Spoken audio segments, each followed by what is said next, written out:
Hi friends, మన Vizianagaram complex నుంచి రాజం అయితే రైడ్ పడింది. కస్టమర్ పికప్ లొకేషన్కి అయితే వెళ్తున్నాను. చూడాలి మరి, లాంగ్ రైడ్ పడింది.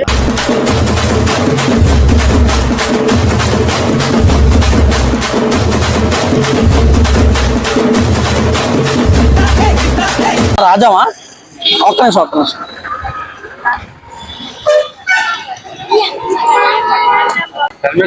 హెల్మెట్ పెట్టుకోవాలి కదా అన్న. మరి అందరూ యూజ్ చేస్తారు కదా, మళ్ళీ మీకే ఇబ్బంది అని ఇది చేయడం అంతే.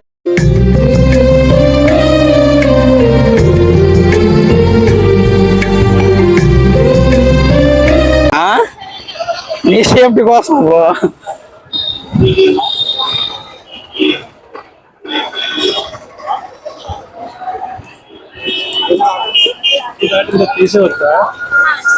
అన్నా, అంటే మనం వెళ్ళింది లాంగ్ కదా, మీ సేఫ్టీ గురించి అది.